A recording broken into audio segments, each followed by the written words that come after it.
Hallo, ich bin Clara, Deutschlehrerin und TELC-Prüferin. Willkommen zurück auf meinem Kanal. Ihr habt mich immer wieder darum gebeten, dass ich ein Video zum Thema B2-Prüfung mache und diesen Wunsch erfülle ich euch natürlich gerne. In diesem Video möchte ich mich vor allem auf den mündlichen Teil der B2-Prüfung konzentrieren und zwar auf das Thema Diskussion, um genau zu sein. Also machen wir uns gleich an die Arbeit. Vorab noch ein paar Informationen. Die B2-Prüfung besteht aus mehreren Teilen: dem Leseverstehen, dem Hörverstehen, dem schriftlichen Ausdruck und, wie vorhin erwähnt, dem mündlichen Ausdruck. Insgesamt werden also 4 Fertigkeiten geprüft. So ist es nicht nur bei der TELC-Prüfung, sondern auch allen anderen Prüfungsformaten. Bei der TELC-Prüfung allerdings gibt es im mündlichen Teil neben der Präsentation und der Organisation auch eine Diskussion. Da das alles etwas komplexer ist und du auch mehrere Texte lesen musst, hast du auch 20 Minuten Vorbereitungszeit, wo du alle Texte bekommst, die für die B2-Prüfung relevant sind. Diese sollst du dann lesen und dir Notizen dazu machen, die du dann mit in die Prüfung nehmen darfst. Wenn es also um den Teilbereich Diskussion geht, bekommst du ein DIN A4-Blatt mit einem Text, in dem es um die unterschiedlichsten Themen gehen kann. Gesundheit, Urlaub, Beziehungen, Arbeit, Schule, Essen, Schönheitsoperationen und so weiter und so fort. Das heißt, es ist ganz wichtig, dass du rechtzeitig anfängst, für die Prüfung zu lernen und deinen Wortschatz erweiterst. Denn die Spannweite der Themen ist, wie du sehen konntest, groß. Gehen wir nun davon aus, dass du einen Text zum Thema vegane Ernährung, gesund oder nicht, bekommen hast. Wenn du dir Notizen dazu machst, versuche folgende Fragen im Hinterkopf zu haben. Erstens, worum geht es allgemein im Text? Mache eine kurze Zusammenfassung. Zweitens, welche Haltung hat der Autor zu dem Thema? Drittens, welcher Ansicht bist du? Viertens, welche Erfahrungen hast du mit dem Thema gemacht? Diese 4 Punkte sind für die Notizen sehr, sehr wichtig. Okay, lass uns jetzt aber einmal ein bisschen konkreter werden. Ich werde gleich einen Text einblenden und du musst auf Pause drücken, so dass du ihn dir einmal durchlesen kannst. Und mach dir, wenn du möchtest, auch gerne schon einmal Notizen, wo du eben die oben genannten Fragen beantwortest.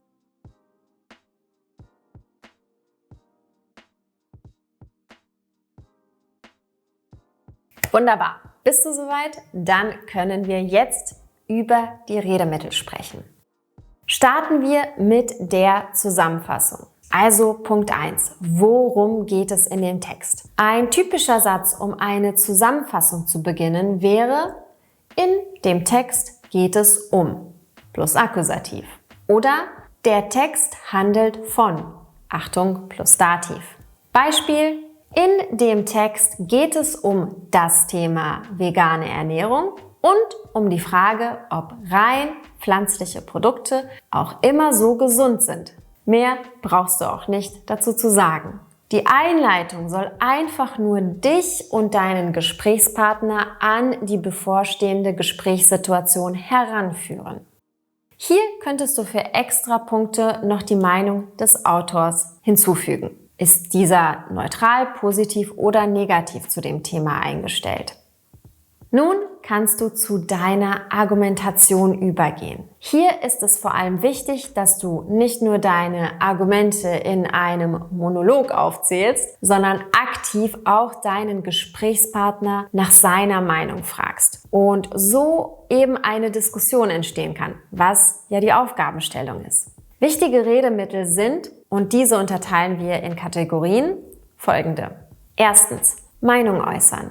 Zweitens, nach Meinung des Gesprächspartners fragen. Drittens, gleiche Meinung teilen. Viertens, nicht die gleiche Meinung teilen. Und fünftens, keine klare Meinung vertreten.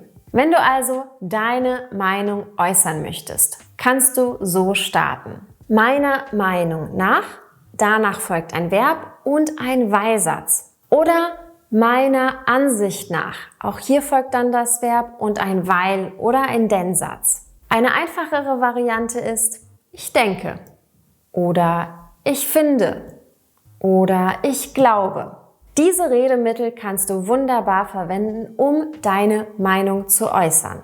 Oder auch ich bin der Meinung, dass. Der Grund ist folgender. Du siehst, ich habe hier immer auch noch einen Weil-Satz angedeutet, denn du musst ja deine Argumentation begründen. Du willst ja im Prinzip deinen Gesprächspartner von deiner Meinung überzeugen. Zum Beispiel, ich denke, eine vegane Ernährung ist gesund, da man viel mehr Obst und Gemüse konsumiert. Direkt nach der Meinungsäußerung kannst du dann auch direkt die Frage an deinen Partner richten. Das kannst du mit folgenden Redemitteln tun. Wie siehst du das? Welcher Ansicht bist du? Was ist deine Meinung dazu? Oder siehst du das ähnlich? Falls du der oder diejenige bist, der oder die gefragt wird und du sagen möchtest, dass du die gleiche Meinung teilst, kannst du das so formulieren. Ich sehe das genauso wie du. Oder einfach, ich sehe das genauso. Ich bin ganz deiner Meinung. Ich teile deine Meinung. Ich bin der gleichen Ansicht. Ich stimme dir auf jeden Fall zu. Zum Beispiel, ich sehe das genauso. Als Veganer konsumiert man höchstwahrscheinlich viel mehr Obst und Gemüse und damit ist die Ernährung automatisch auch gesünder. Wenn du jetzt aber nicht der gleichen Meinung bist, empfehle ich dir diese Redemittel. Das sehe ich anders. Da bin ich leider anderer Meinung. Da muss ich dir leider widersprechen. Wir haben da anscheinend unterschiedliche Ansichten zu diesem Thema.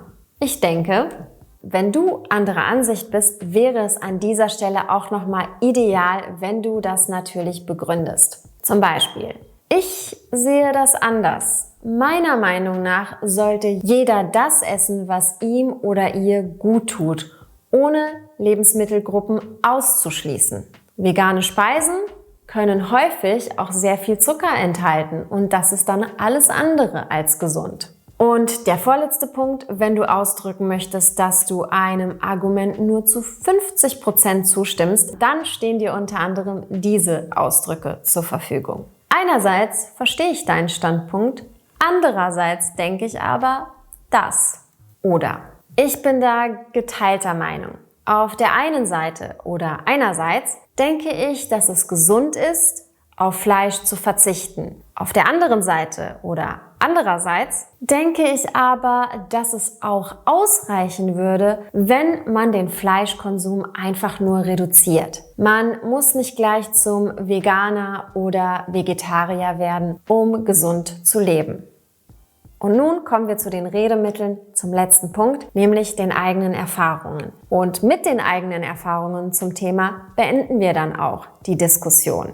Dafür haben wir folgende Redemittel. Ich selbst habe, bin, war und so weiter und so fort. Oder aus eigener Erfahrung kann ich sagen, dass. Zum Beispiel, ich selbst habe 2 Jahre auf Fleisch und allgemein tierische Produkte verzichtet. Leider habe ich dadurch gesundheitliche Probleme bekommen. Daher finde ich eine ausgewogene Ernährung sowohl aus pflanzlichen als auch aus tierischen Produkten am besten. Auch hier würde ich die Frage nach meinen Erfahrungen direkt an meinen Gesprächspartner weitergeben. Zum Beispiel mit: Hast du auch Erfahrungen mit einer veganen Ernährungsweise? So schaust du immer, dass es ein Ping-Pong-Spiel zwischen euch gibt, wenn es darum geht, wer welchen Redeanteil hat. Denn das ist bei der mündlichen Prüfung das Allerwichtigste. Es soll ja eine Diskussion entstehen und nicht zu viel Redeanteil an einen Gesprächspartner gehen.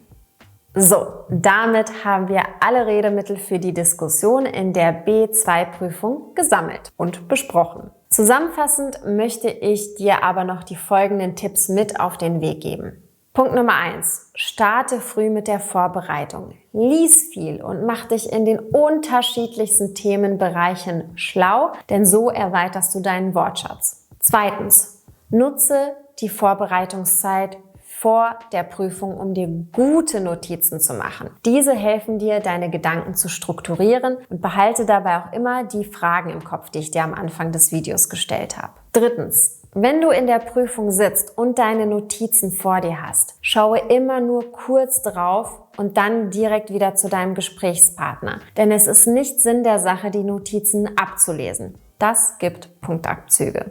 Viertens, mache eine kurze Zusammenfassung von maximal 2 bis 3 Sätzen. Und ich würde dir vorschlagen, dass du diese Zusammenfassung wirklich detailliert auf deinen Notizzettel schreibst, damit du am Anfang, falls du nervös bist, direkt diesen Satz sagen kannst und einen leichteren Einstieg in die Diskussion hast. Und auch noch wichtig, es sollten wirklich nicht mehr als 2 oder 3 Sätze sein, denn der Fokus dieses Teilbereichs ist nicht auf Zusammenfassung gerichtet, sondern eben auf Argumentation und Diskussion. Und fünftens, stelle deinem Gesprächspartner Fragen und höre ihm auch genau zu. Die Prüfer werden bewerten, wie gut du auf seine oder ihre Aussagen reagierst. Zum Schluss, hab Vertrauen in deine Fähigkeiten. Ich bin mir sicher, du wirst das super machen.